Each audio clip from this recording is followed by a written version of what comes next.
Here. Ms. Carasola. Ms. Carr. Yeah, yes. Mr. Corey. Here. Mr. Hayward. Here. Ms. Scarpelli. Here. Ms. Stevenson. Ms. Rendell. Here. Dr. Robinson. Here. We have a quorum. Thank you.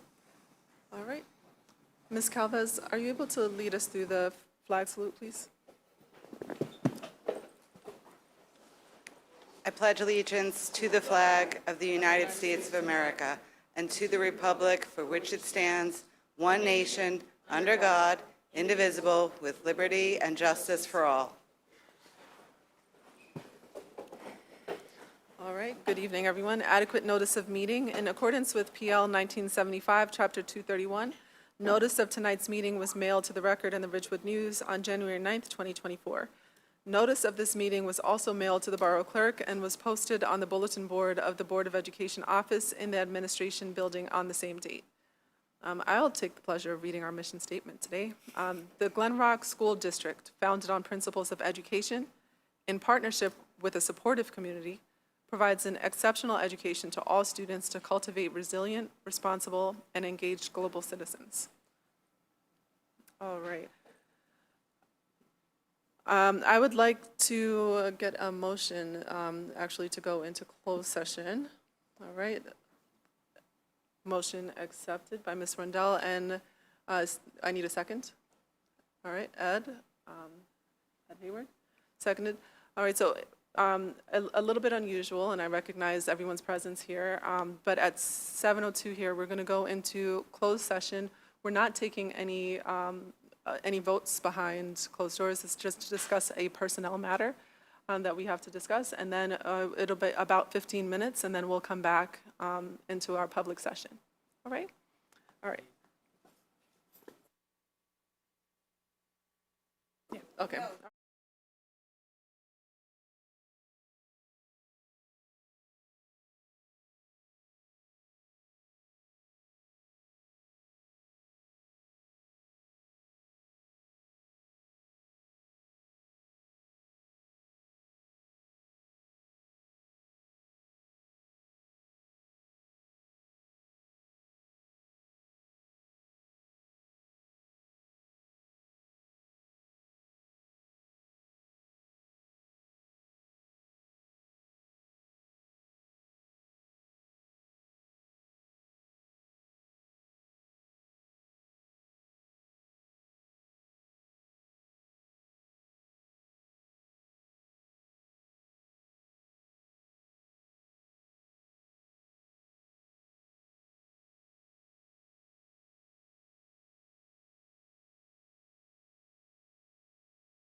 and then we will begin.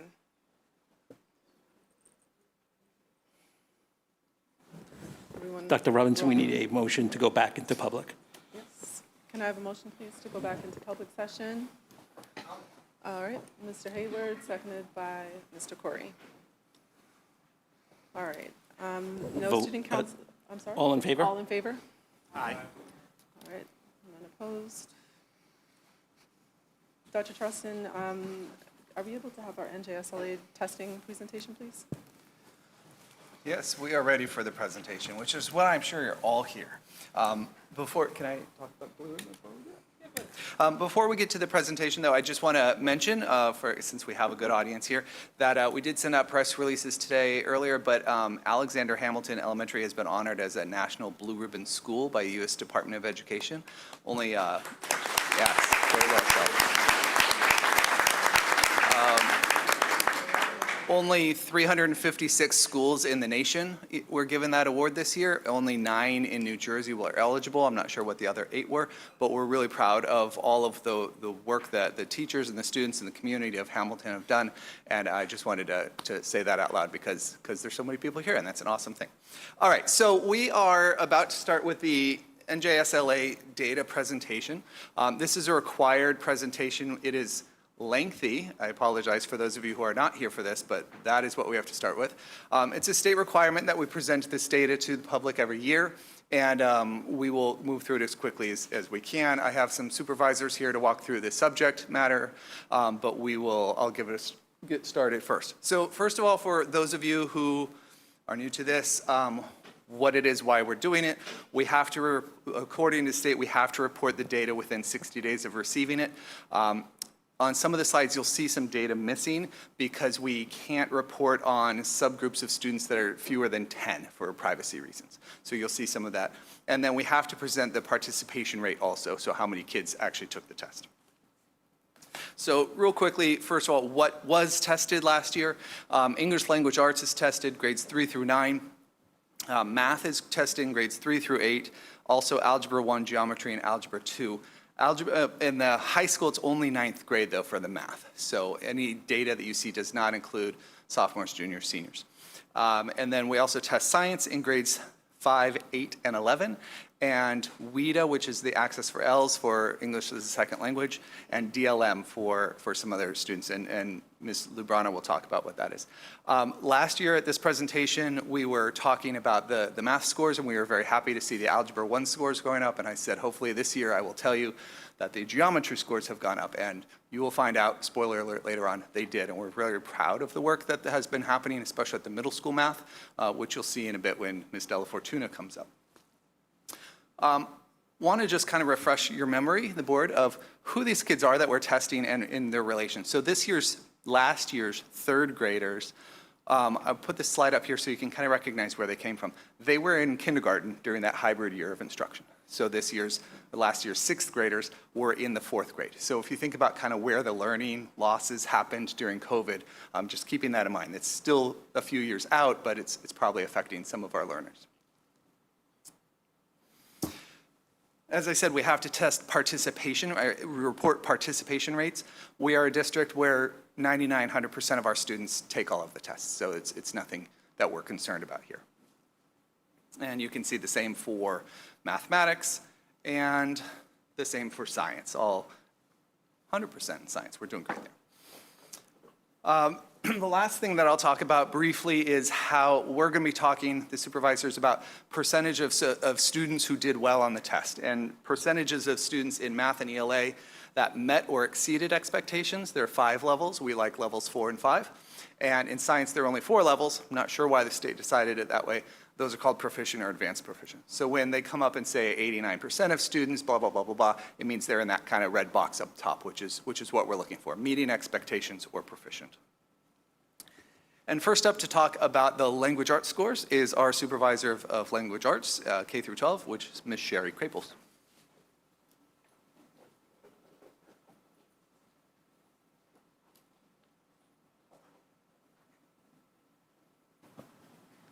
All right, hi everybody. Okay, so here we just have the overall list of students 3 through 9. how we performed relative to the state, so the district versus the state. We continue to exceed the state average in numbers of 4s and 5s earned this year by an average of 27%, with a high of 33% in 5th grade. In 3 grades, we're exceeding the state by 30% or more in terms of numbers of kids, or percentages, I should say, of kids who are earning 4s and 5s. You can see the same data here, just in a different form, in a picture. For me, as an English person, I find this really useful. The improvements that you're seeing are particularly in grades 3, 6, and 9. Last year, we talked a little bit about how 3, 6, and 9 were still lagging behind our other grades a little bit, but we've really seen those scores come up. Previously, we tracked with dips in the state in 3, 6, 9, and we're starting to see those scores recover. 3 and 6, we continue to see a little bit lower than our other grades. Those are big transition years. 3, in that it's the first year that kids test. It's important to remember this is a completely digital platform for testing. Our 3rd graders, they're still little kids. And so that accounts for some of that. 6 is a big transition year. Kids are moving into middle school. But then we're seeing steady improvements follow, particularly where we made really great gains, in 9th grade. This compares our scores, 4s and 5s, across the last 3 years. Performance overall is basically on par with where it's been, with last year, I should say. The relatively small numbers of students, and the other supervisors are going to talk about this too, and I'll talk about it a couple more times. The relatively small number of students that make up each segment of this population means that percentage changes can be a little bit misleading, right? 1 or 2 kids can really sway a percentage because we're testing relatively small numbers of students. But in 6 and 9, grades 6 and 9 in particular, we're seeing gains in the numbers of, or the percentage, again, of 4s and 5s earned. And you're seeing, again, the same data here. Most grades are still showing a bit of a drop-off post-COVID, but 3, 6, and 9 are showing really strong signs of recovery. So if you take a look at those bar graphs, the 2 furthest to the left on each of the grades are the pre-COVID scores, then yellow and further to the right are our post-COVID scores. So now we're drilling down grade by grade. This is 3rd grade. Across the district, district-wide, we have an improvement of 9 percentage points in 4s and 5s. What you'll see from the bar graphs is that there's variability school to school, but if you take a look all the way over on the right, that's where we have our district data. The district is trending up overall. Again, these bar graphs that break it down by school, we're talking about as few as 35, 50 kids sometimes, so we're talking about really small numbers. Here we are in 4th grade. We're bouncing back from last year's dip in 4th grade in 4s and 5s. If you take a look all the way down at the bottom at that district data, an improvement of 9% there. And again, if you take a look at the bar graphs, it's going to show you the same thing. You'll see the school-to-school variability, but what you can see is district-wide, we are trending up. Again, for 5th grade. So in 5th grade, we've held really steady for the last 3 years in terms of numbers of 4s and 5s. This year, Coleman showed some nice improvement. But again, what you'll see, those bars are relatively flat. 5th grade has stayed relatively flat since before COVID. So when we're thinking about sort of our notable achievements overall, we outperformed the state average on every standard assessed. So right there, what you're looking at is sort of like the big overall achievement data, but we also get it broken down by standard. So on every standard assessed, we were exceeding the state average in both reading and writing, which tells us that we've got a really well-rounded curriculum, both in terms of good reading instruction, in informational reading and literature, and across our different types of writing, so argument, exposition, and narrative. So that's a really nice sign. In our writing tasks in particular, across all tasks and all criteria, our 9th graders outperformed the state by wider margins this year than the year before, which means that we're showing really strong gains in writing in high school, which is super important. It's something that we're very happy to see. 8th graders also showed really good growth and strength in writing, outperforming the state by 20% or more across all criteria and all tasks. As far as intervention strategies, what we're doing to make sure that we continue on this path. This year, we implemented Sunday, our phonics program, K through 3. That has begun. All of our K through 3 classroom teachers are using it. All of our BSI teachers, all of our special education teachers, uniform at all levels.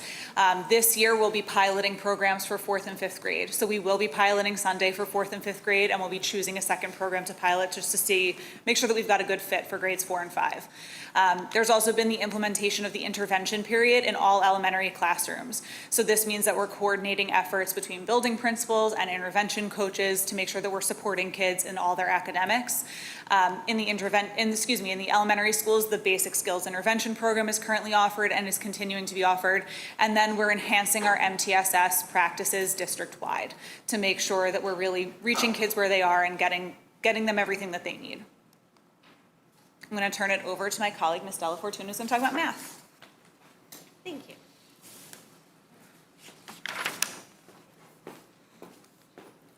So our first slide is our percentages across the district with our different levels of performances. This slide notes our comparison to the state. As you can see in grades 3 to 5, we're at least 40% above the state average. Grades 6 and 7, at least 30%. And then if you're looking into Algebra 1 Geo and Algebra 2, we're exceeding the state average by a significant amount. In Math 8, we'd have significantly less kids that sit for the Math 8 exam. So that's typically why you're seeing that score closer to the state average. But you're seeing the increase in Algebra 1 Geometry and Algebra 2. So again, these are our percentages over the past 3 years, 22, 23, and 24. As you can see in our graphs, we have significant gains in Algebra 1 and Geometry. We're in year 3 of our new curriculum, and so you could see an increase in achievement in grades 6 and 7, and the Algebra 1 has significant improvement. So we're very pleased with the outcomes of the state assessment and how kids are performing, especially in that Algebra 1 course. So these are percentages for grade 3 across the 4 buildings. So the bar graph, again, is a nice depiction of the district as far as pretty consistent. I mean, you do see an increase in this year across the district. In particular, if you look at Central School, you're seeing a consistent growth from 2022, 23, and 24 of percentage of students meeting or exceeding expectations. This is mathematics percentages grade 4 over the past 3 years. So our bar graph again shows very consistent scores in the district over the past 5 years. And as Sherry, my colleague, was saying, we do see, variation in the bars over the years with like a small data set in each of our buildings, but we're consistent over the years with our programming. Here are our grade 5 percentages by school, again over the course of 3 years, so 22, 23, and 24. I would like to note here, we see a consistent increase in the Bird grade 5 performance on the state assessment, and again, our district is consistent over the years. So some of our notable achievements of grade 8 students, so regardless of the exam that they sit for, 68% of them meeting or exceeding expectations on a state math assessment. This is a 3% increase from 22 and 23, and then a 19% increase from 21, 22. So we're very happy with the performance on the state assessment and the curriculum of revisions that we've made. Across the district, 77% of students are meeting and exceeding on the Algebra 1 state assessment. This is an 8% increase from the previous year and a 28% increase from 2022. So again, it's we're very much excited about this and the performance of our students and the preparation that they're getting in the middle school courses.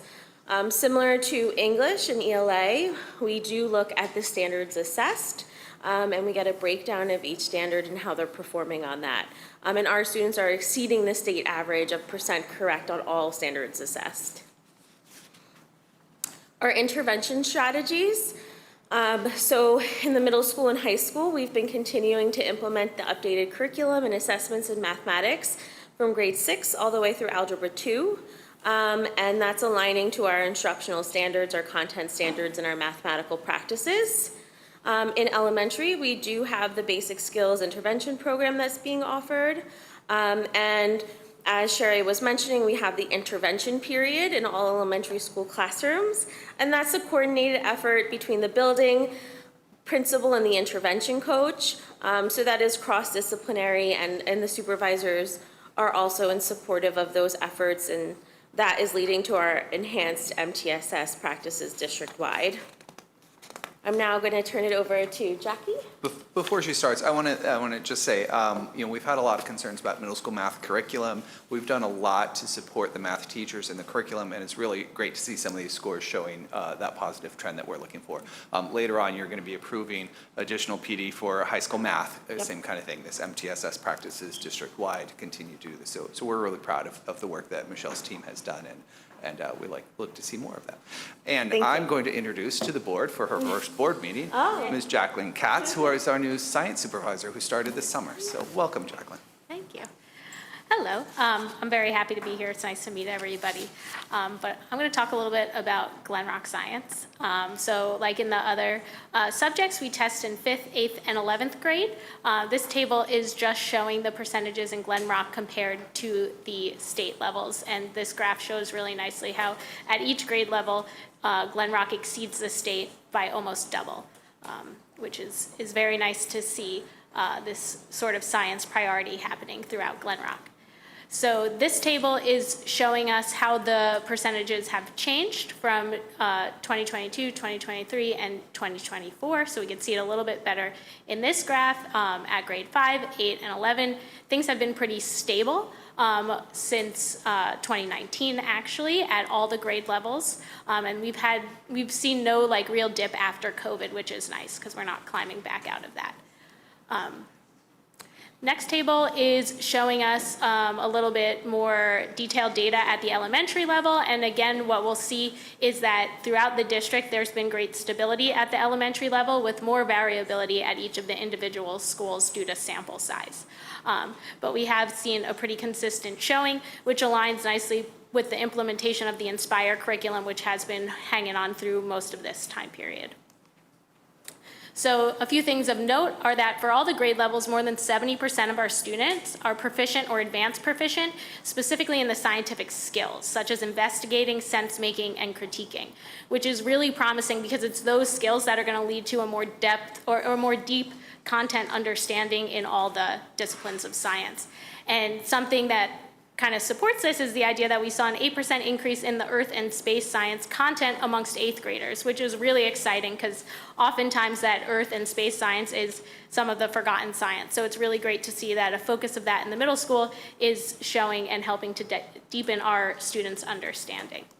So to continue on with a lot of this great work, the middle school science is piloting a new curriculum, which is really exciting for me because it's a curriculum based on sense making, where students are constructing their own understanding of scientific phenomena. So it's going to deepen their understanding of content and also strengthen those skills that we already see them growing throughout the grade levels, which is really cool.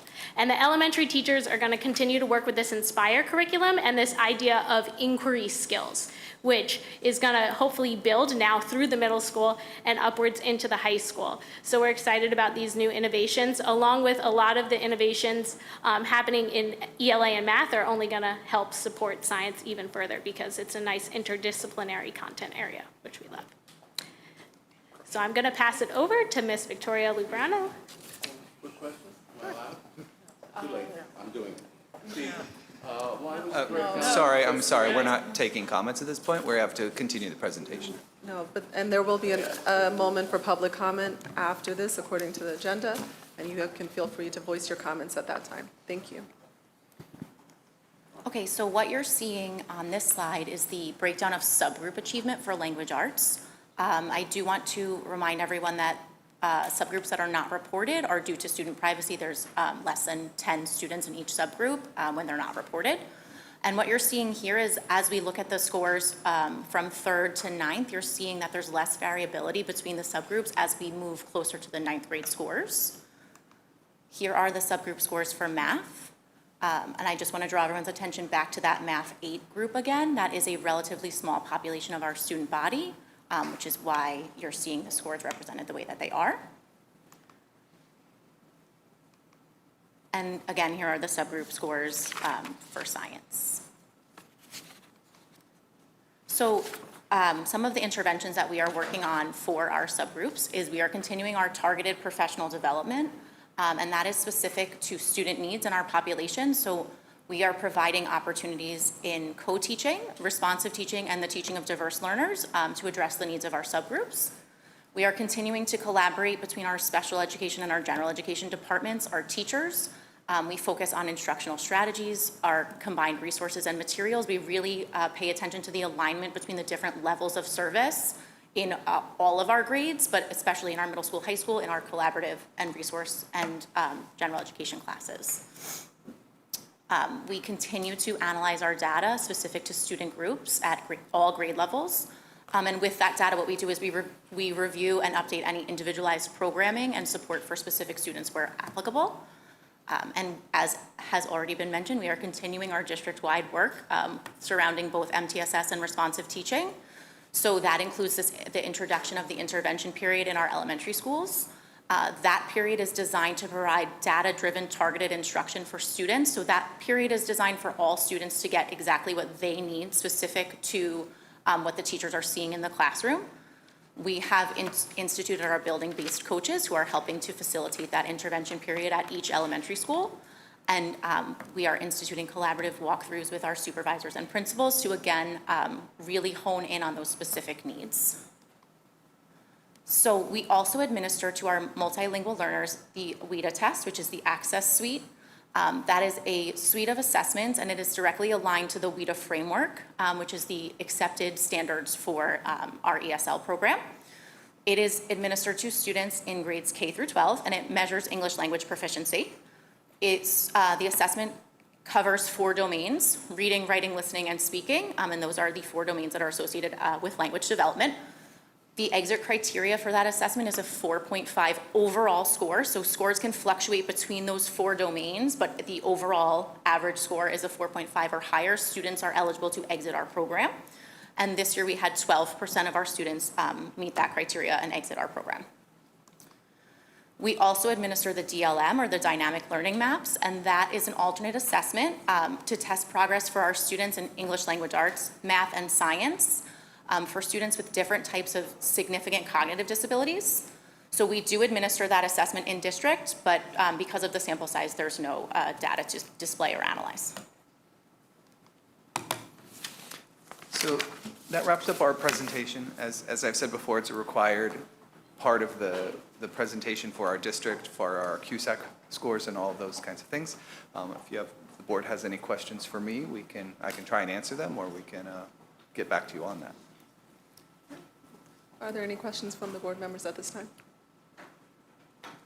Thank you for your time. All right. Thank you again to the administration team for this presentation. I do look forward to this information every year. Thank you.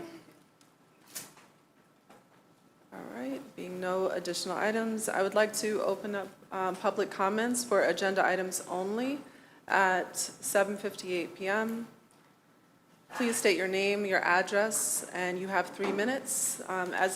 When we get to 3 minutes, you're going to hear a bell ring, and I'm going to ask that you wrap up your comments at that time, especially anticipating many people. So it's not that I don't want to hear, I just ask that you stick within the 3-minute period of time. Thank you.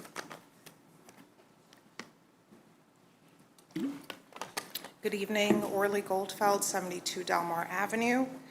I wanted to address agenda items, first B6, which has to do with a resolution on the plan, the design for the playground for the new pre-K, the pre-K program that's going to be at the middle school, high school. If anyone read B6, you could see that it's completely unintelligible. It starts talking about an agreement, the owner, It's a waiver, or it's a non-waiver of causes of action for damages due to the architect's negligence. Whoever wrote this was sloppy, and I don't think that you can possibly approve a resolution that's written this way. On B7 and B8, the district is paying $440,000 for a brick enclosed playground that is going to be on Harristown Road and Hamilton Road outside of this building.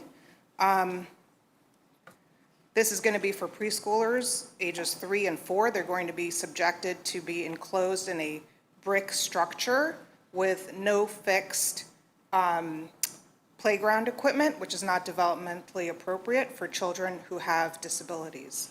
I think this is an absolute travesty, as I've said to the board in the past.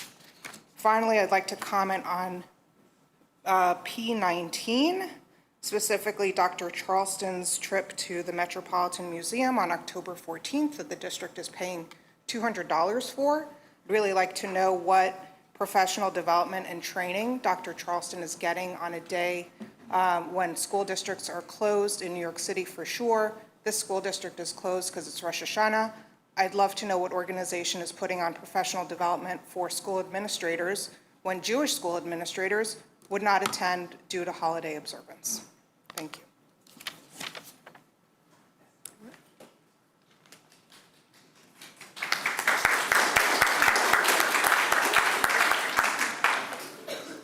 Randy Blumberg, 87 Chadwick Place. I am Sarah Wollman's mother. I am here not only as Sarah's mother, but I am also here because, as anyone who knows me knows. I ask as well, respectfully, that you please not use any name of any administration or any teachers that are here. If they have not been riced, then we can't speak She's not their name. an administrator or a teacher. Or anybody that's on staff. She's currently not on staff. She has not been approved. As anyone who knows me knows that I speak out against injustice. I have been an education advocate in this town on and off for over 30 years. I have been president of various HSAs and served on the Board of Education as a trustee until I voluntarily resigned to allow the district Please continue. Continue. to hire Sarah as the girls' basketball JV/assistant head coach.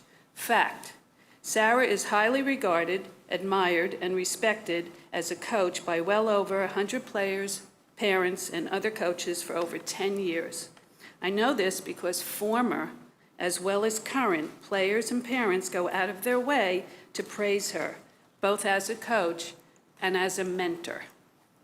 She's been hired by the boys' varsity coach, Jason Middleman, to coach players for his clinics and his various programs in this district. Sarah is also highly respected in the county, being asked to coach AAU teams and to run clinics elsewhere.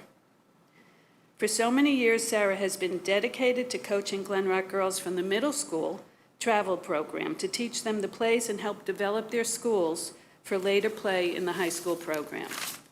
So, after all this dedication, recognition from players, peers, and parents for her skills and her successes for this district girls basketball program, you didn't even offer Sarah 1 year as the head coach to see what she could actually do actually running the program.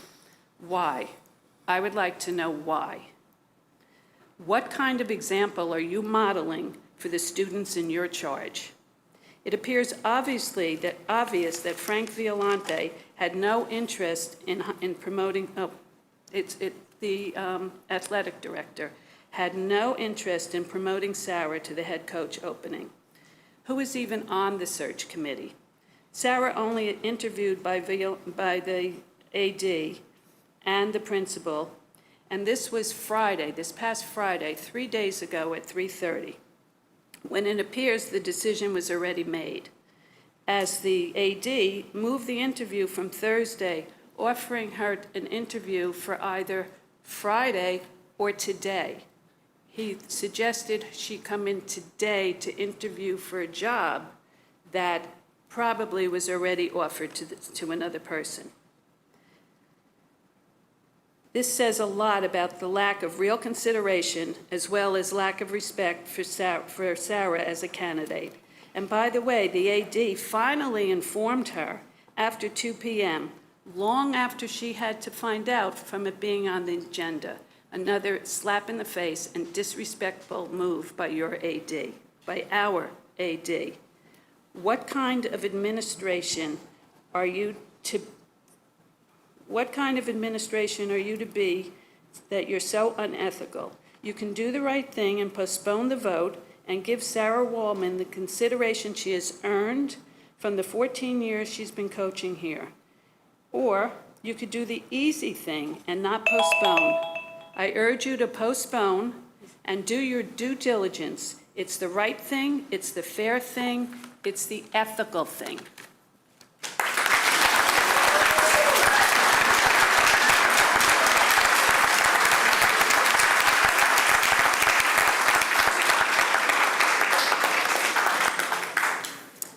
Good evening, everyone. Lane Feldman, 129 Boulevard.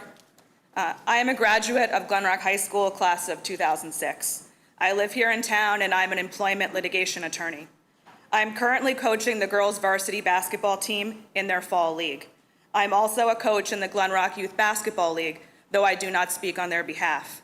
I have never spoken at a public meeting in my life other than in court, but I'm compelled to do so today on behalf of my best friend, Sarah Wallman, the current JV girls basketball coach, who should have been a shoe-in for the varsity position. Instead of her name, however, a stranger's name appears on the agenda tonight, and I can't for the life of me understand why. I have known Sarah for 26 years. She and I played together here in Glen Rock from elementary school up through high school, and then against each other at Dickinson College and Franklin and Marshall as adversaries. After college, she volunteered for our high school team. That turned into a 14-year coaching career. And then that turned into her coaching practically every kid in town, whether through the GRYBL, volunteering for the boys' camps with Jason Middleman, running tryouts, and more. She is currently involved at every single grade level in the girls' basketball program. No one else on earth is going to do that. I estimate that she has coached at least 1,000 Glen Rock kids over the past 14 years. She has a master's degree from Columbia in school psychology. She knows how to reach kids. She respects them, and they respect her. She knows basketball. To my knowledge, not a single parent or student has ever complained about her in the past decade and a half. She is the most qualified candidate for the position. 3 of Glen Rock's 1,000-point scorers played during her tenure. I can't even count the number of league and state tournament wins. She is the glue that holds the program together. She is the liaison to our youth leagues. She is the tie to our many alumni, some of who are here tonight. She has been the bridge between the parents and the coaching staff for years. She has brought many coaches and mentors into the program, including Margie Rivera, who was recently inducted into our Hall of Fame last year. You lose Sarah, you lose these vital mentors and coaches, myself included. She was approached many times about coaching jobs at other schools, colleges, and programs. She had countless opportunities to pad her resume and bounce around between schools, but she always turned them down. Her first and only priority has been Glen Rock and our girls, many of whom are here today sitting in the back. Sarah was interviewed for 10 minutes on Friday, and then this other name was put on the agenda at noon today. I know because I was refreshing the board's website constantly. This is a complete sham and far from adequate notice. After all this time, it is most disappointing that she was not even seriously considered. I've gathered as many parents and students as I can, but there are frankly so many, it's hard to even know how to reach them. You now have the opportunity to hire the most qualified candidate, and I urge you to do so. Thank you.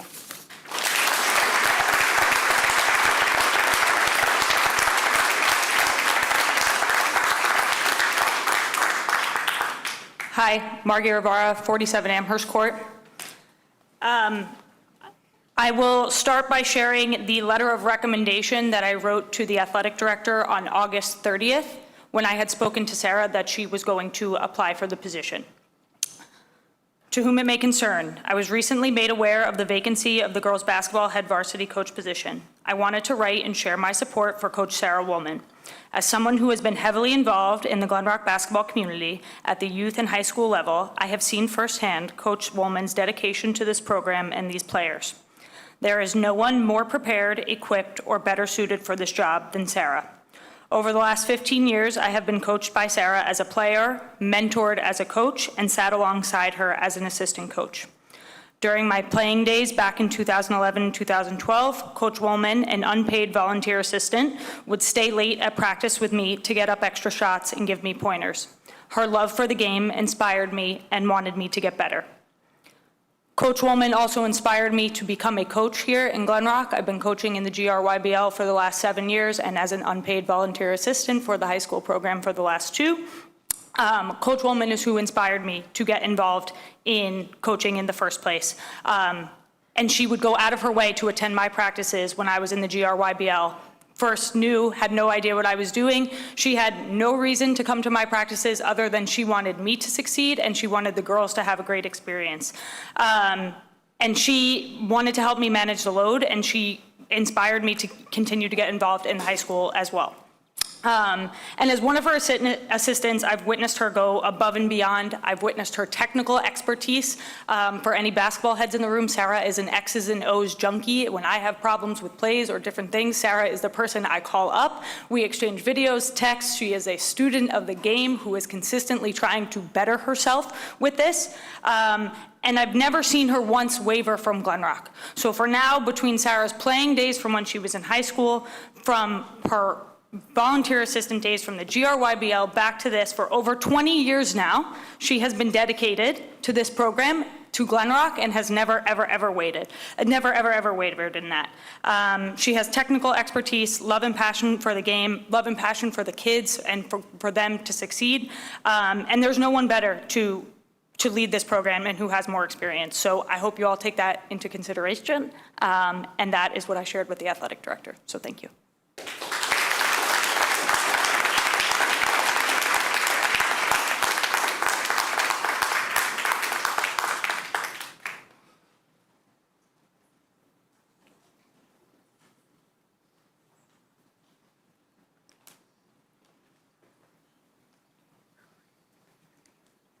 Emily McKegney, 159 Midwood Road. Hi, my name is Emily, and I'm a captain and senior on the Glen Rock High School basketball team. Behind me is a lot of my teammates who are on the high school team. And I've had Sarah as a coach since I've been little, and she's dedicated so much time and effort and energy to us players and as the program as a whole. She's made us not only better people, but players, and she taught us lessons on and off the court. She comes before practice and stays after practice and always encourages us while making us more skilled players. I don't think I'd be the player I am today without Coach Sarah, and Glen Rock needs more people and coaches like her, and this is why she is such an amazing coach.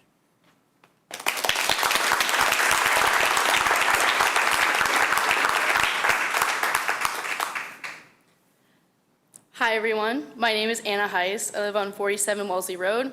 I'm a junior and I've been on varsity since freshman year. I've always loved basketball. If anyone knows me from my youth, they always knew me with the basketball in my hand. My parents fostered my interest from a very young age, and my dad and I would go to the varsity games often. At the end of every game, I would stick around and get some shots up. After one particular game, everyone slowly filtered out of the gym, but Coach Sarah stayed behind. She introduced herself to me and even gave me a few pointers. Even though I was a 7-year-old girl in a pink dress with flowers, Coach Sarah saw my passion for basketball. Before another game I attended, Coach Sarah pulled me to the side and asked me, "Do you want to be in the pregame circle with the varsity players?" I'm telling you, little me felt like a WNBA player, like actually felt like a WNBA player. I have proof of the photos. I laid in that circle as a 7-year-old with a passion, and now I lay in the same circle 9 years later as a varsity player. Coach Sarah has an undeniable passion for the game of basketball, but what is more important is her passion for this team. Coach Sarah is at every practice, every game, every open gym, every summer league game, our annual Kutztown University summer camp, and so on, without fail. She always comes to practice with a positive attitude, a plan, and a goal to get us to become the greatest basketball players we can be. Last but certainly not least, we are a team of women, and it would be empowering to be led by another. Most especially,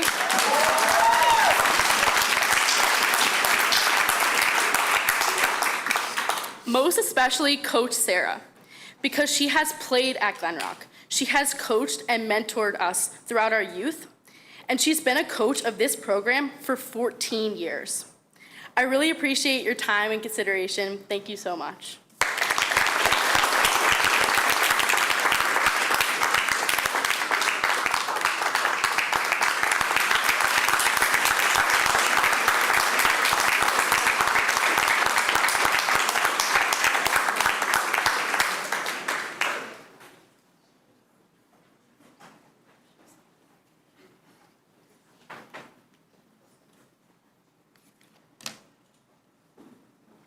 Setting my timer. And I'm Stephanie Kivido-Nigian, 51 Roxbury Place. Okay. I'm here about Sarah, but I have a little preface. I am so glad to see all of you after such a respite, which I'm sure you enjoyed as much as I did. For those of you who don't know me, for 20 years I was an active parent and volunteer in Glen Rock. In 2010, I was recruited to the HSA by Andrew Matteo, principal of Central then and now Ramsey superintendent. I have held leadership positions in the Central and Federated HSAs, Soccer Club, Cub Scouts, TikTok Art, 65 years old this year, Girl Scouts, Mom's Ski Club, and several others. Despite not having any children in this district, I'm here because my husband and I both had the benefit of stellar public school educations in Ramsey and Wellesley, Massachusetts. Both of our mothers were Education Foundation board members, including raising $1 million endowments for teachers and education initiatives. My daughter Emma, Glen Rock 2023, was the last class to have had summer reading, midterms, and finals, and was well prepared for Colby College, where she's a sophomore. My son Donald, Bergen Catholic 2024, also was well prepared, having sat through midterms and finals similar to what he has now at Indiana's Kelley School of Business. My daughter Charlotte is Northern Highlands 2026, a decision we made amidst the turmoil in Glen Rock. For those in this room who are new to the district, this superintendent came to a top 5 New Jersey school, blue ribbon school, hired people he knew from previous work and even his dissertation advisor, and changed almost everything. Have you checked the Glen Rock ranking lately? A quick list includes the following. Reorganized the district to be grade 6 through 12, unlike other comparable districts. Created 2 new roles, assistant superintendent, who replaced Dr. Regan, curriculum expert and Rutgers professor, and a director of security. Hired 6 supervisors, all less experienced than the existing accomplished department heads, but agreed he would keep those roles, then eliminated them. Resulted in 30% teacher turnover several years in a row, including 2 homegrown administrator exits. Forced out many top athletes and students. I delivered 13 Bergen Catholic welcome signs last year, but this year, a record number have left the district for private schools and other public schools, as my daughter did. And this is the short version. But I'm not here today about any of that. I'm here because one of the best coaches my daughter's ever had for both basketball and softball, a Glen Rock High School graduate who has invested 14 years in Glen Rock girls sports of all age groups, who cares deeply about Glen Rock, who has ushered in some of the best girls basketball teams, has not been authentically considered for the head coach girls varsity basketball coach job, and her name is Sarah Wallman. Instead, yet another person from Pequannock will hit our payroll to join the superintendent, director of security, head of special services, pre-engineering teacher, middle school English teacher, wellness supervisor, assistant softball coach, and now varsity girls basketball.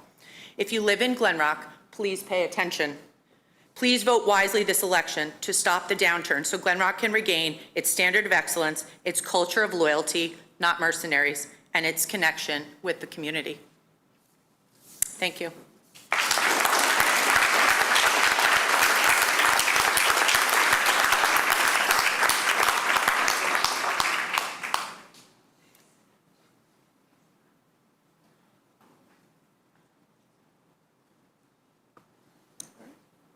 Are there any more public comments for the first public comments of the night?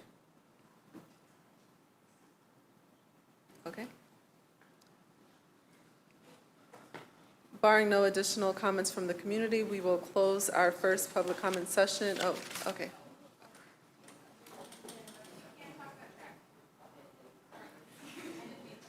Okay. All right, we will close our first public comment session at 8:19 PM. Can I have a motion to discuss general resolutions G1 through G21? Ms. Calva, seconded by Mr. Hayward. Are there any comments or questions regarding G1 through G21? Dr. Namali, I have one small correction. On G7, the account number, I mistakenly charged it to a general fund. It's going to be to the same Title II fund that G8 is. So it's, The account number I'm sorry, is as reflected in G6 G8. is, the same as the Khan Academy Title II. Okay, and Mr. Canales has noted that, and it will be updated. Thank you. I will say, with regards to G6, when the administration brought it to our attention last meeting, I decided to go on Khan Academy myself and see what Conmigo was like. And I registered for an account as a parent. My daughter's in kindergarten, so I wanted to see what was available or what it was like. And I found it fascinating using AI technology to be able to deliver assistance. And the assistance isn't even just to the child. There's a way for you to include your child under your account. And then if the child would be able to have their own account in Conmigo and use AI to help them resolve like any kind of questions that they may have on their homework or maybe on a lesson that they had in school. But then it also allows you, the parent, to have an account that you would be able to figure out, are there ways that I'm able to help assist my child? And getting some of the feedback from the community with regards to tutoring and even math. Math tends to be a difficult subject for us, nationally. And a lot of the feedback from parents is that, they don't know how to help their child, or, I'm not in algebra, I'm not in geometry, how am I helping assist my child? We can do it in English, we can do it in other kind of subjects. And so I thought it was very interesting that it's a tool not only just for the child, but it is a tool for the parent. And it can coordinate with the teacher as well. So I'm really excited to see what happens with this pilot.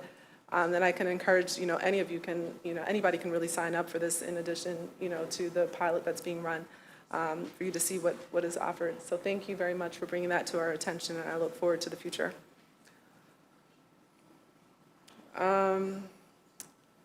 Barring no additional questions, can I have a roll?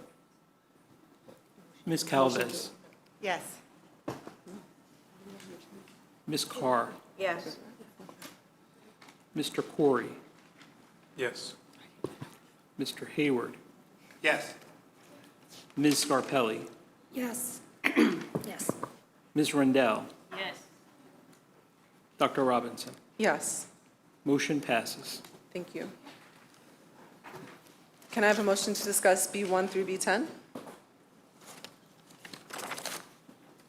Mr. Hayward, seconded by Ms. Calvis. Any discussion, questions, comments regarding B1 through B10? Or any further questions? Yes, Ms. Garfield. Just noting that I will be abstaining on B3, B6, B7, and B8. 3, B6, B7, B8.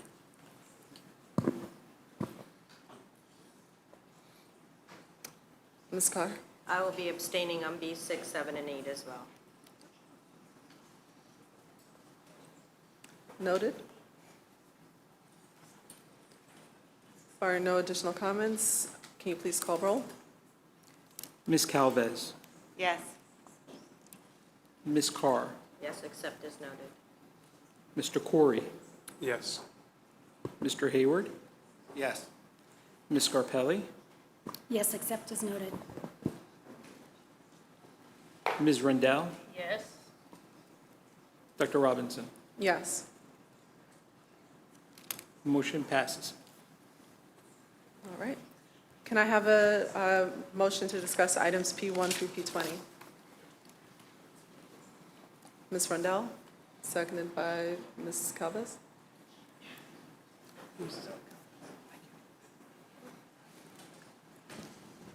Any discussion, comments, or questions regarding P1 through P20?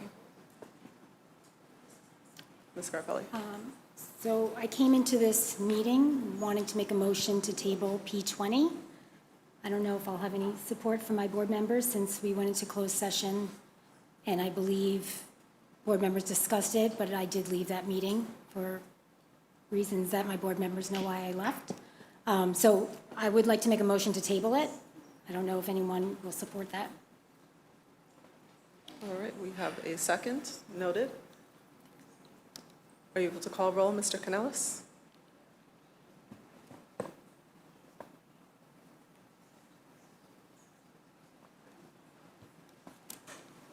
Ms. Calves, No. Ms. Carr, Yes. Mr. Corey, No. Mr. Hayward, No.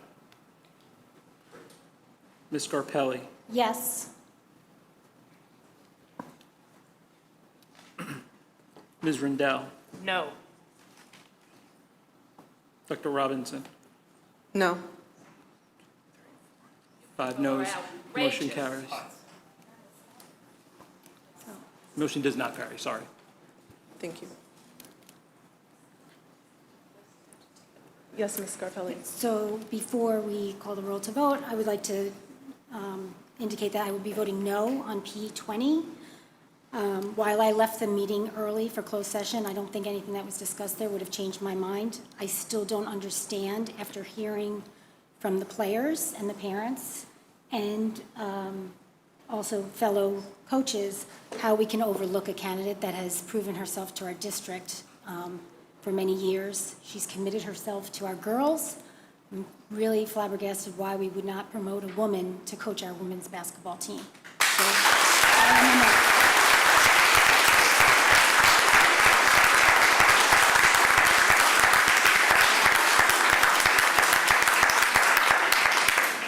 So, So I too was not privy to the information that was shared because I left the meeting as well.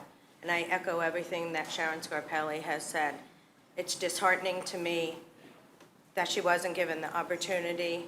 The fact that I was a sitting trustee when her mother, who was such an effective trustee, stepped aside so that her daughter could become a JV coach says a lot about the caliber of the family.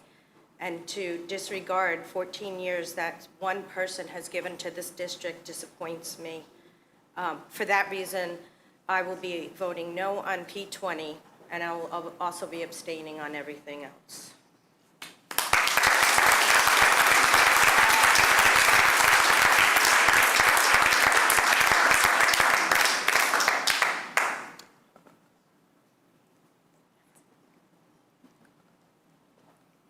Are there any other comments or questions or anything? All right. So I'll speak as well on my own behalf, not speaking like on behalf of the board. I understand that sometimes if I say something, then it may appear that this is the will of the board. We're a board of 9 members. You see 7 present today. And each of us has an individual voice as well as a collective voice in our voting.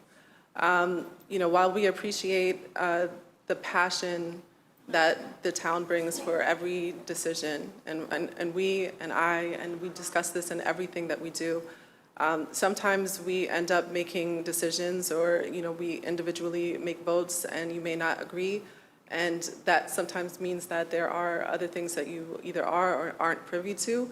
And in this case, I can't speak to any of the, direct personnel items, and I personally don't sit on any kind of interview. I don't get to interview our math teachers. I don't get to interview any of the individual positions. The only interview that I get to participate in as a board member is the interview of our superintendent and the evaluation of our superintendent. So when you have any recommendations that are made for any position that is posted on our agenda that comes with the recommendations, of the individuals that are responsible for making that decision. I'm not an athletic director, I'm not a superintendent, I'm not a principal, and that's how I have to respond. I do take in what the community says in terms of, like their sentiment, the feelings with regards to, anything. Like sometimes things come to us from the community and I'm able to elevate that and escalate it or ask a question and be able to get back to people. I get emails, all of those things I read. And that's, my role as a board member to take that in. And knowing that, and especially being on this side of things as well as being, a parent on the other side of things, it gets to be quite a contentious and difficult decision. So I just wanted to make sure that I at least offered that to the community that sits before me today in advance of our vote, since we get to discuss these items, and sometimes you don't always get to hear our opinion. So if there's nothing else that anyone else wants to say, that's it. All right. If you can please call roll, Mr. Canellis. Ms. Calves, Yes. Ms. Carr, To repeat, P20, no, abstain on everything else. Mr. Corey, Yes. Mr. Hayward, Yes. Ms. Scarpelli, No to P20, abstaining on P1 through P19.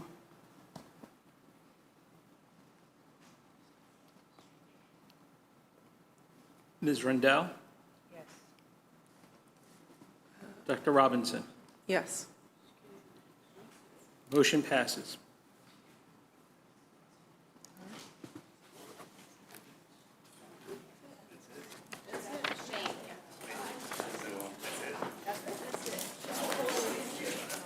You all should be ashamed of yourselves. You don't do what's right for the district, obviously. And you rubber stamp the superintendent for what reason?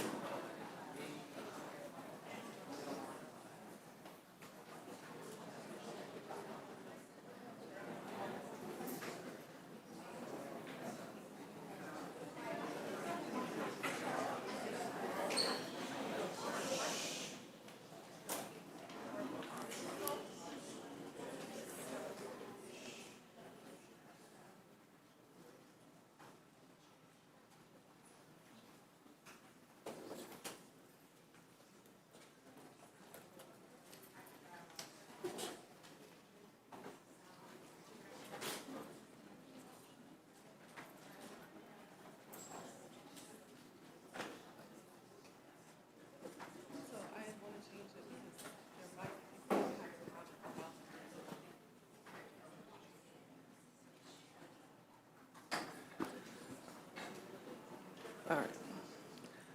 So I'll get a second. I need a motion to move new business before, no? Okay, I'm just going to make the decision then to move new business before opening our second set of public comments, just to provide any context for anybody that might have a question about water. Mr. Canellis? Sure. I just wanted to just talk real briefly that the district was made aware of a particular type of bottle filling station water filter that will filtrate some of the PFAS elements that are known to be in Ridgewood water supply. And we have placed an order for the new filtration that will be put into every water bottle filler station in the district. We hope to have the filters in district by next week sometime. And then I believe there's 25 in total that need to be changed. Hopefully get them changed in short order. Thank you. Are there any questions from the board members regarding the water filters and them being changed? All right. So in absence of that, I see our next meeting would be. Are we still in new business? Yes, we Okay. can continue. Give me a second to indulge me. All right. When I ran for the Board of Education for the second time, it was because I wanted to continue to benefit the students of this district and the staff. Over the last 20 months, it's grown increasingly hard to do what I've set out to do. I feel as though I have failed, and subsequently, my decision, after hearing tonight's meeting and what transpired in the process, I am submitting my resignation from the Board of Education effectively tonight.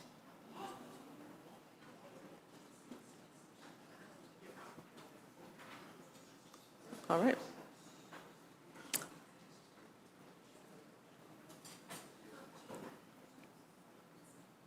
All right. Well, thank you for, stating that. And there's not really much I can say beyond that, so. No, there's not.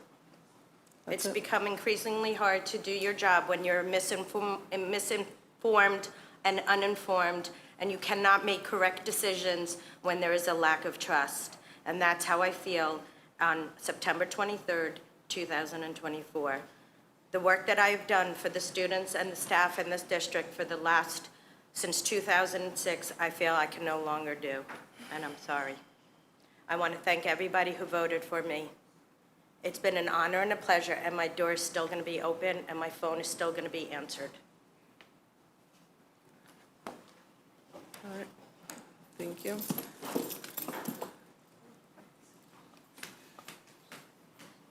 All right, seeing as there's not really anything I can say regarding that right now, at 8:35 p.m., I would like to open up the second set of public comments. Please state your name and your address, and you have 3 minutes, and the alarm will go off at 3 minutes. You'll be able to share. Thank you.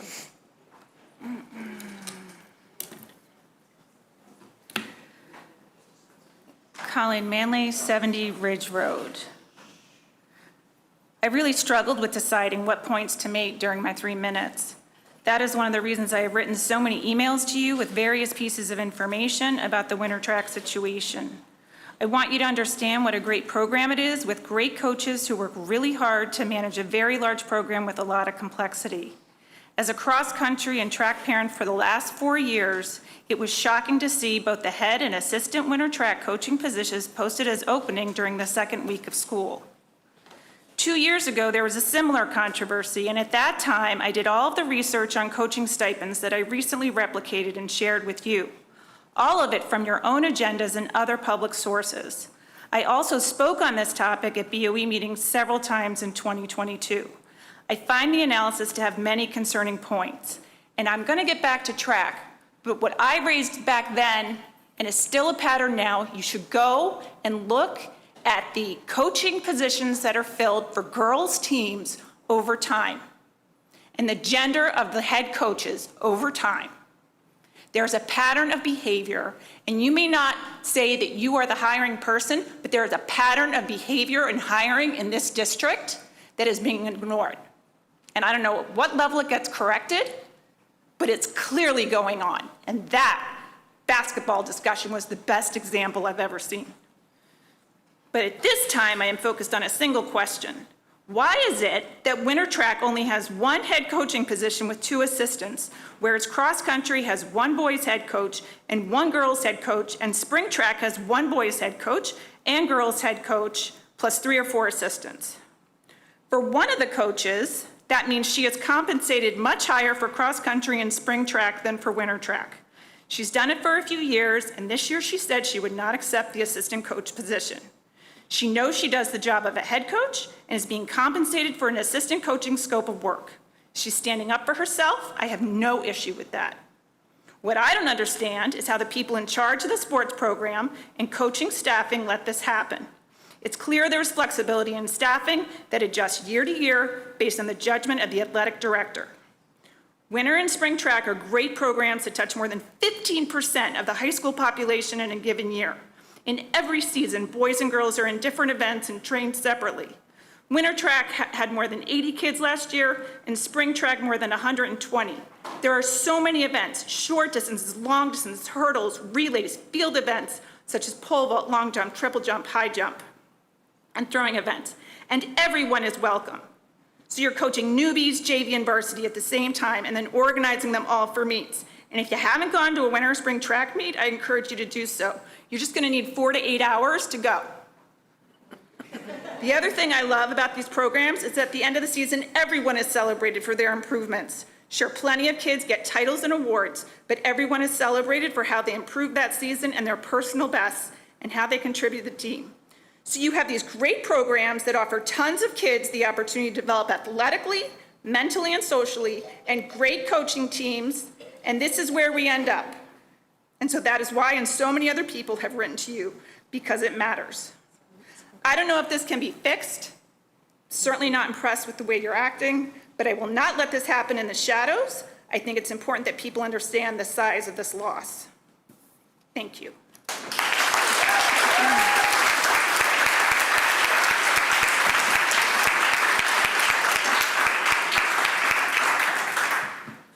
Hi, I'm Kristen Jones-Unger of 247 Gramercy Place. I appreciate what you shared in new business. I am here tonight to represent the many families in town who have concerns about the quality of drinking water provided in our schools.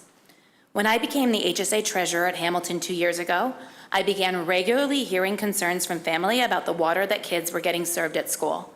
From complaints from the kids that it tasted weird, to an awareness that for nearly a decade, the Hamilton HSA had written a monthly check to Tulpen Hawken Water so that there was imported water coolers in the staff lounge and the main office, but not available to the students, combined with the escalating reports from the Ridgewood Water about the PFAS present greatly exceeding the EPA's recommended threshold. It all clearly seemed like something that required action. In the past 2 years, I've tried to push this forward at Hamilton, but we were repeatedly thwarted because any effort that we made would require coordination with the Buildings and Ground Department. For that reason, I was directed to take this to the BOE. This year, when I stepped into the role of co-president at the HSA at Hamilton, I made myself a promise that I would advocate on this issue until parents no longer had concerns to share with me about the drinking water quality.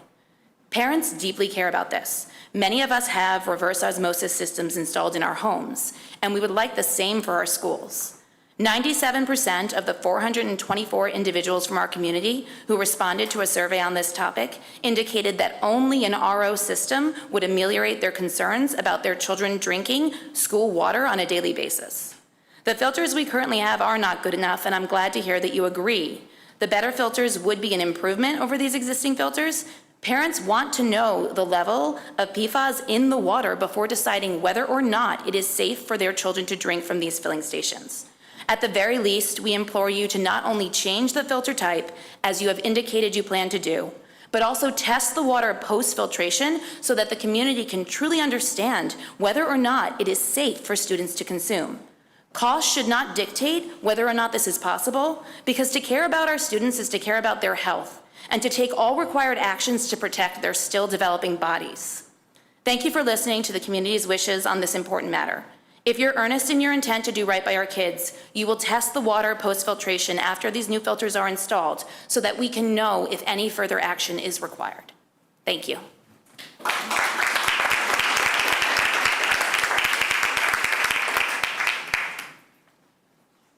Hi, I'm Susan Habler, 82 Thurston Terrace. My son, Ben Habler, graduated last year. He was a multi-year runner, 4 years, I should say. And as a result of the coaching that he received here in the high school over these years, he's running for his college now and very happy with that. He actually asked me, he was so upset to hear about the coaching situation, that he asked if I could bring him home from college for the weekend so that he could speak here today. It wasn't feasible, but he wrote a letter that I hope all of you have had an opportunity to read. But I would like to, because Ben wasn't here to speak for himself, highlight 2 of the paragraphs that he wrote in his letter to you. One is supporting Coach Gallo, the other supporting Coach Weinberg. With regard to Coach Gallo, he wrote, "The amount of time Coach Gallo dedicated to the cross-country and track and field programs is worthy of far more recognition and compensation than she currently receives. In addition to the hours she spends with athletes at practice and meets, she devotes much of her personal time to us as well. In the spring of my senior year, Coach Gallo, without hesitation, took me and a small group of students on a 5 a.m. bus ride to Franklin Field in Philadelphia to participate in the Penn Relays, one of the most prestigious track meets in the world. We did not arrive back home until 4 p.m. She dedicated her entire Saturday to us when she did not need to. This meet served no purpose other than creating a lifelong memory that we would cherish forever. Memories that students like myself hang pictures of in our college dorm rooms. Moments like these and countless others are what defines Coach Gallo. In support of Coach Weinberg, Ben wrote, "Anyone who has participated in track will tell you that this can be extremely challenging from a physical and mental perspective. However, one of the few remedies for this struggle is to have people alongside you going through the same thing. It was in this light that Coach Weinberg would often join his athletes in our track workouts, running alongside us in solidarity. This is in sharp contrast to the vast majority of track coaches who simply assign work and wait for it to be completed. Coach Weinberg takes an active role in his athletes' development and does so in a way that makes them feel appreciated and encouraged, as he did for my entire time as a Glen Rock athlete." Those are Ben's words. I have personally attended many of the Armory races. They are exhausting, 4 to 8 hours at a minimum. These coaches leave early in the morning before school, work all day at school, and do not arrive home until close to midnight, oftentimes once or twice a week. These tired runners would get on the bus late at night to return to school and be greeted with homemade cookies made by Coach Gallo. There's just something different about this team because of these coaches. Yes, they're a successful team, but to me, what's more impressive than the medals and the PRs, their personal records, was that I never saw any competition between these runners. All I saw was support and friendship, and that is thanks to the great coaching. I cannot understand quibbling over dollars or the lack of appreciation when it comes to these two coaches. Coach Gallo and Weinberg are the epitome of what Glen Rock stands for, and I really hope that you'll take that into consideration.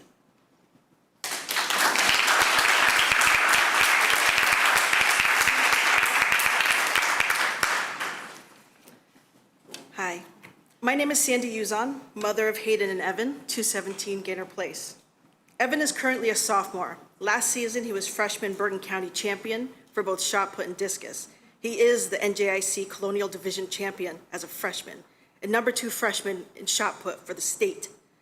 Hayden was honored by the school as multi-sport athlete, scholar athlete, and male athlete of the class of 2023. Of all the sports my sons have competed in, track and field has always been their favorite. Please hear my son's words as he wants you to understand how much Coach Gallo has positively impacted his life. My name is Hayden Uzon, and I was an athlete at Glen Rock High School in the class of 2023. I played football, baseball, and ran winter track. I have written this as a means to get my thoughts across about the current standing of coaches' compensation as someone who has been coached by many of the current and past, found such success in 3 sports, and is grateful for everything the Athletic Association has done for me.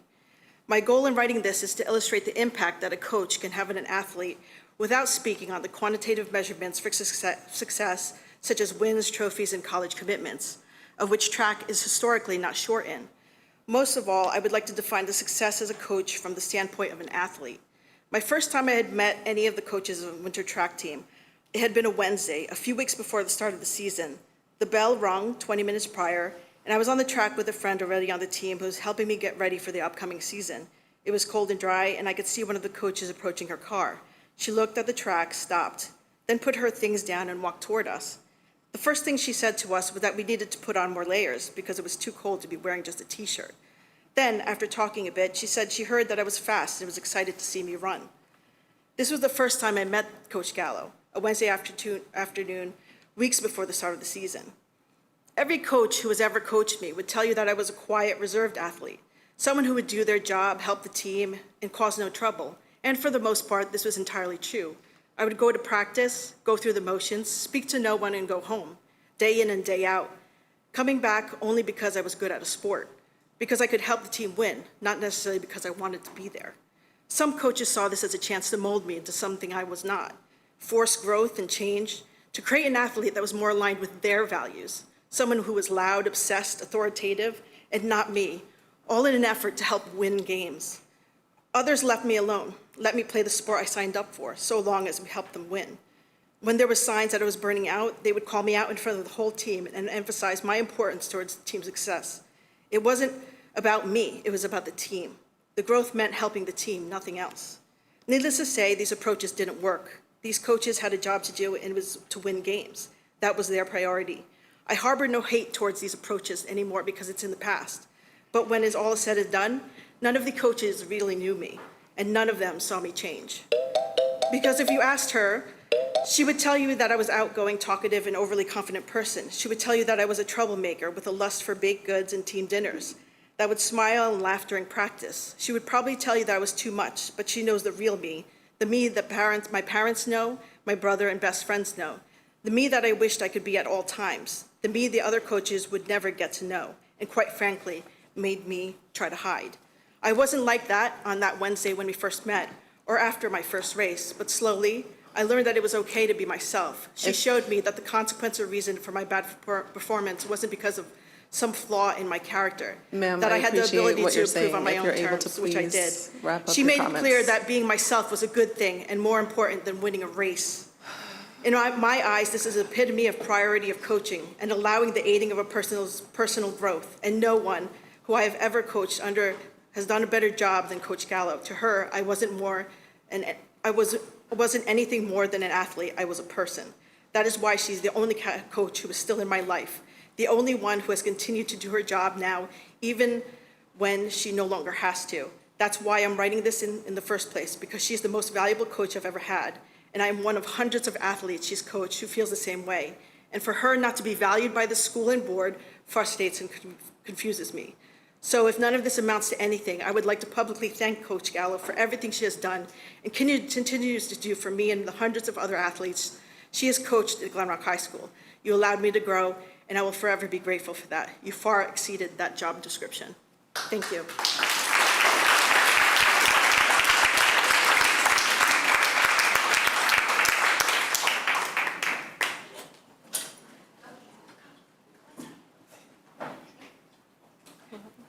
Hello, I'm Izza, 502 Rock Road. And I'm Jenna, 19 George Road. We wanted to address the issue of our coach no longer returning to winter track. And for that, we wanted to share our experiences with our cross-country and track and field head coach. There are so many things that make her stand out as a coach, but listing all of them would take till the end of this meeting. She's always been like a second mother to us all, starting from cookies and brownies every meet to buying shirts for those of us who make state meet of champs. For example, I went to nationals and my parents couldn't make it, so she made sure I felt included and bought me a hoodie as a souvenir, something I'm forever grateful for. Let us also mention that this is all from her own pocket, from countless hours spent on pasta dinner fundraisers to traveling miles to support a single athlete. Our coach never fails to give 110% of her team and athletes. Additionally, while winter track doesn't make cuts, our coach still ensures that everyone improves to their fullest potential, no matter what stands, even mentally. From personal experience through friends and myself, when I first started track, she always made me feel welcome and appreciated. From waving to us in the hall and encouraging us on the track, she always lets us know that she is proud of us for the student athletes that we are. Her persona is what makes track such a family, even though it's an individual sport. She brings us all together, making us feel united. As fun as track is on its own, we know it's not the same without her. She knew what we were all capable of and helps us all achieve them, one practice at a time. Without our head coach, there is no track team nor family, so please let us have our team. We know it's a topic in discussion, but track is our main sport and passion, so taking away our coach could take away a lot of opportunities for our future and for our school lives. Thank you for your consideration.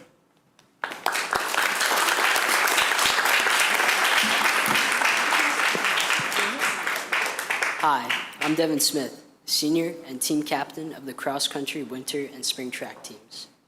Let me start off by saying that Coach Gallo has been one of the most influential figures in my time at Glen Rock High School. I've seen numerous people join the track team just because of Gallo. Cal is a coach who has unmatched dedication and devotion, whether it's being the loudest one at the meet cheering for us or supplying us with treats after our events. Gallo's presence alone is enough to inspire us to be the best versions of ourselves. I remember being a scrawny freshman in my first relay race ever, and as the gun went off, I fumbled the baton. Gallo wasn't shouting at me, but rather encouraging me to get up and keep going. Many athletes might feel scared or nervous when they mess up because their coach might reprimand them, but not Gallo. Gallo doesn't care how slow you are or how many mistakes you make. She just wants you to do your best. In fact, the only time I see Gallo get mad at kids is when they don't give their full effort. Gallo empowers us to do what we sometimes don't even think we can do. If Coach Gallo wasn't my coach, I probably wouldn't have had the confidence to become a team leader as a sophomore and absolutely crush it on the track. If Gallo isn't coaching next season, I just know the team will fall apart. Tons of kids will leave, and it wouldn't feel the same without her.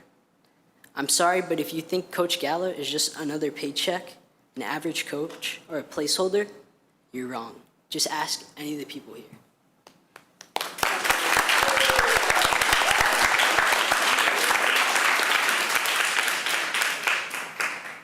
Uh, 224 Fairmount Avenue. My name is Caleb Shim. I'm a senior on the track team, and I've written so far 2 speeches for assistant coaches. By that time I graduated from this high school, I was planning on writing exactly 5 speeches, but today I have to end up writing 6 of them because of today. I started track my sophomore year as I was required to do a sport for football. Going into it, I thought it was going to be easy with nice coaches, but I was pleasantly surprised by the sport. Led by the head coach, I met some of the people that would make the most impact on me these past 2 years through track. The head coach is much more than a coach, much more than a teacher, and much more as a person. She is someone who truly cares for us, and I speak for the parents when I say that comes before anything else. She is someone who sticks by our side as we cramp, cry, and even throw up. She is someone who suffers through even the longest of track meets, just for the athletes that she loves the most. She is someone who picks us up when we are down and raises us up when we are at our peak. Even though we are not permitted to state her name, the impact that she has on the athletes, parents, and community is the reason why the vast majority of the audience is here today. The head coach is a person that has risen above the simple position of coach and has turned into a true pillar of the track and field community. As a senior, I have 2 more seasons of track, and I would never feel the satisfaction in my track and field career if I didn't finish it with the head coach as my coach. After one showing of the community today displaying their desire to ignore the pleas of the community, I can only plead further by asking you to do the right thing. Thank you.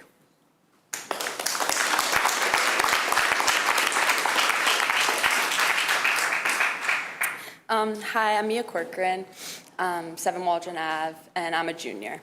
I joined winter and spring track freshman year only because my sister, a senior at the time, wanted us to share a sport together. Being a freshman and doing a new sport, I wasn't really excited, but my sister assured me that this coach that she absolutely adored and had for 4 years, even calling her second mom, would make sure I had the best experience possible. And as a junior now, I have no doubts. Gallo is one person who somehow does it all. She not only cares for her students, but all her athletes in every aspect of their lives. She's the first one to offer you help in math, the first one to cheer you on, not in just track and field, but in every sport.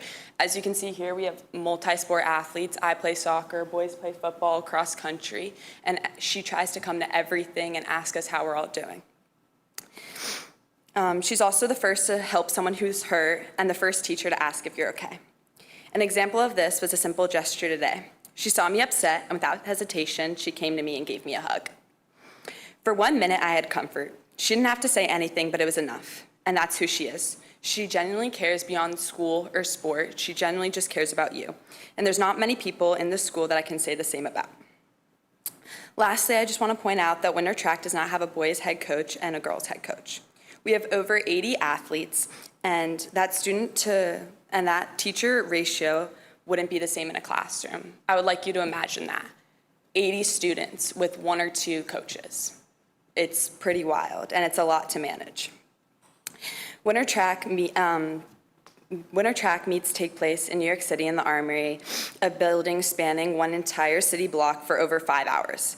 I would like to mention that every kid has not only come home safely, but Gallo makes sure we are fed, and we usually come home with our math homework done at least. And I hope after hearing and seeing all the support, you can understand maybe just a tiny portion of the impact Gallo has made on everyone here. Thank you.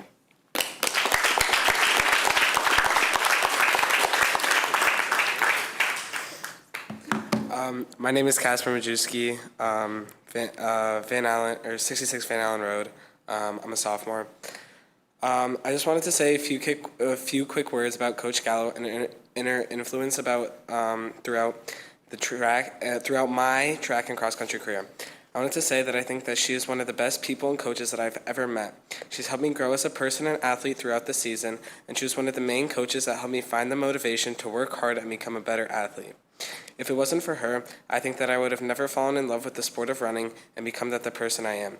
I really hope that you consider the words that we have all said tonight and make sure that we can all be able to experience Gallo as a coach and mentor for our high school careers.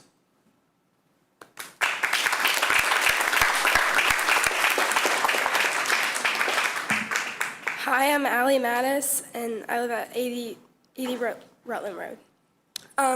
So last year was my first year of doing both winter and spring track, and I have always really loved to run, but it is very hard mentally and physically, and coaches will make or break your sport. It is known to be like that. When you have a bad coach, you're not going to love your sport, you're going to quit. It's not going to work out. And these coaches have really been like the best coaches I've ever had. I've never had a coach like these two coaches that have genuinely made me love my sport. My favorite part about school is to end and go run.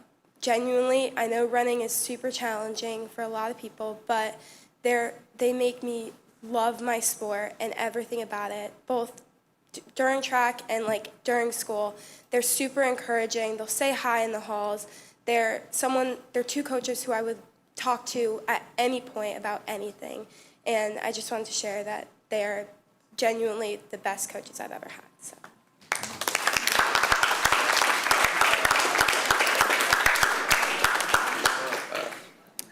Hi, my name is Tyler Caswell from 118 Radburn Road, and I'm a senior and captain for both track teams.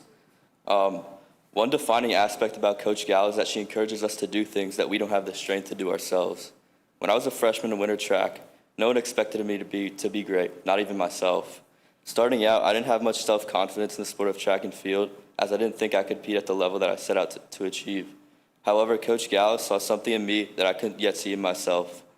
Through her encouragement and exceptional interpersonal skills, she gradually built up my confidence, not just as an athlete, but as a person as well. Coach Gallo is a person that without, I would have never been able to achieve the success that I have achieved in my track and field career. She gave me the self-confidence that I need to reach the goals and that I set for myself. That being said, track wouldn't be the same without Coach Gallo and her skills as a coach and inspiration to the rest of the team. Her influence has inspired not just me, but the entire team to reach their full potential as student athletes. Thank you.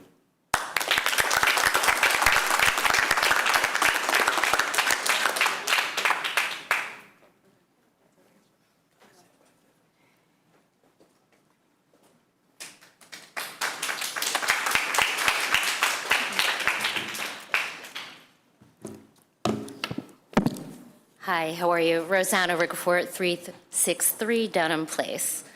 I've been part of the Glen Rock community for 20 years. This is actually my first time speaking in this public forum, and I feel compelled to do so because of what objectively amounts to inequitable compensation stipends for our cross-country track and field coaches, especially for the upcoming winter track season combined for both boys and girls.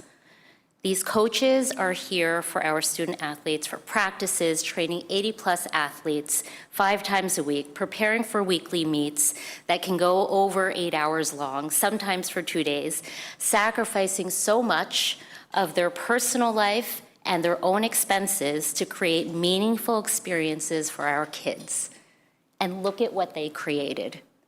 I am so proud of our student athletes that came out tonight, for their courage and conviction to take a stand, and for their polite engagement with the Board of Education. Unfortunately, the explanation that we just don't understand or are not privy to information is not satisfactory for them. We talk about resilience. You started your meeting with it in your mission statement. We are committed to cultivating students who are resilient, responsible, and engaged global citizens. That's what you saw here tonight.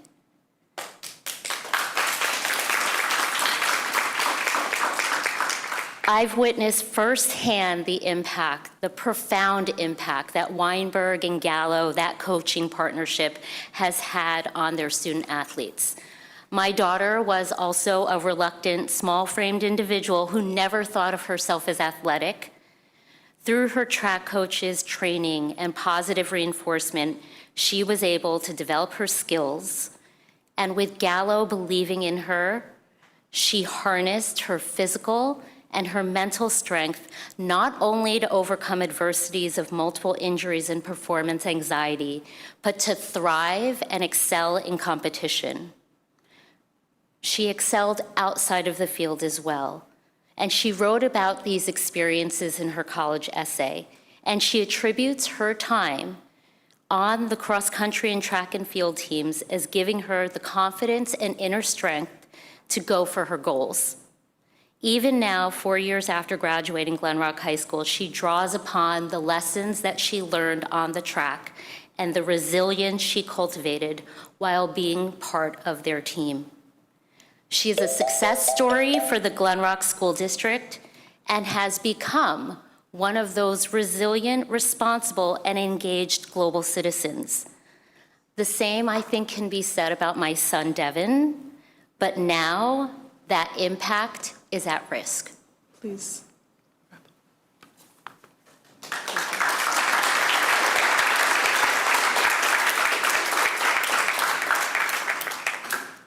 Good evening, Sun Moon, 19 George Road. I'm mother of Jenna Yim. Today, actually, Jenna's 17th birthday, and she just got her driver's license this afternoon. But we are still here instead of, we are supposed to go out and celebrate her birthday, but instead we are here tonight. That's how important this matter is for her and us as a family. Jenna has been a dedicated member of track and field team since her freshman year. As a long-distance runner for the team and also a U.S. national level synchronized swimmer, track and field has become an important part of her athletic journey. It has helped her stay focused and complements her primary sport by building endurance and resilience.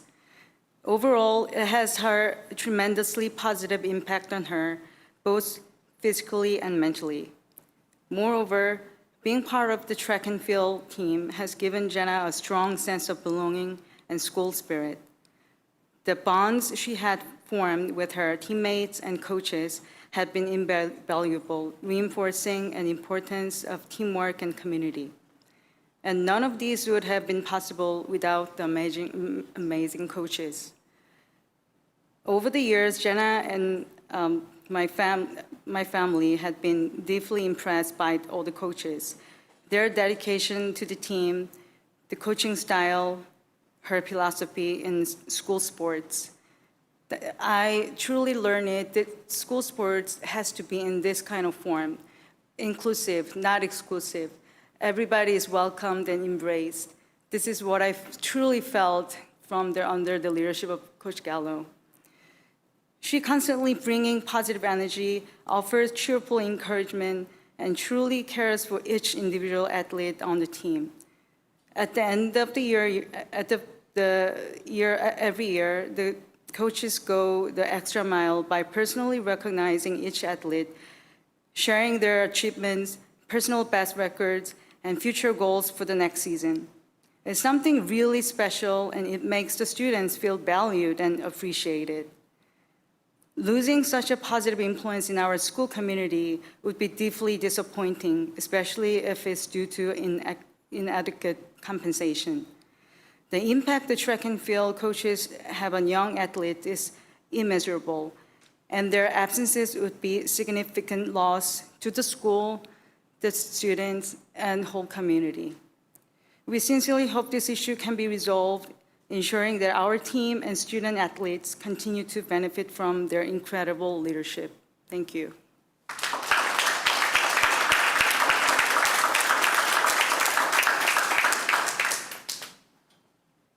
Lori Donnelly, 7 Waldron Avenue. I am here also to speak about the winter track coach situation, and in general, just about, quite frankly, the inequity that I see when I looked at the meeting agenda that included all of the coaching stipends.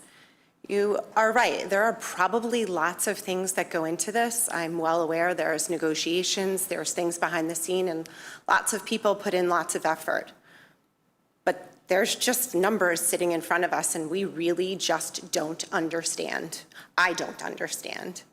I don't understand how certain sports, the coaches, the assistant coaches, they're worth more to this district than other sports. Winter track has over 80 athletes. Spring track has over 100 athletes. That is a lot of students to keep track of. That is a lot of students to coach, to mentor. And they do it.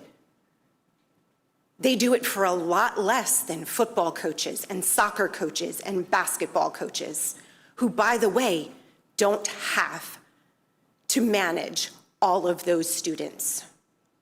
They don't have to put in the same amount of hours at meets as they don't have to put in the same amount of hours at games that are put in at meets. These meets are hours long, they're days long, and their season, guess what?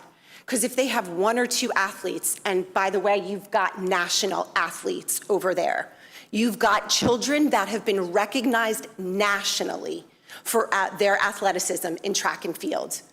If one or two of them get far, guess what? Their season is a lot longer than any other season here. I just don't understand that aspect of it. I support everything else everyone here has said. They are incredible people, they are incredible teachers, they are incredible coaches, and they are second moms and all of that to so many students. But I'm gonna just point out, I don't get it. Those numbers don't make any sense to me. A simple explanation would be helpful. But judging from what has gone on here tonight, I'm not sure that's ever going to come. We sit here and we talk about equity and inclusivity. We have one head coach for winter track.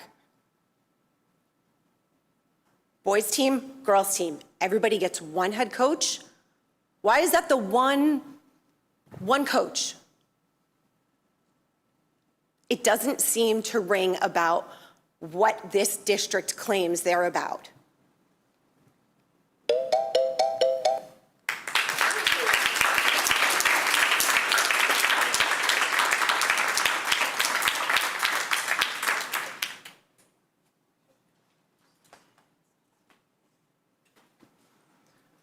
Are there any other members of the public that would like to make a comment?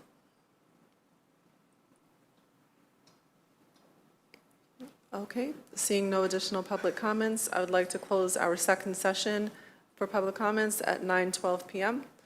I need a motion from a board member to go into, to close the public session and then go into closed session where no voting actions would be taken.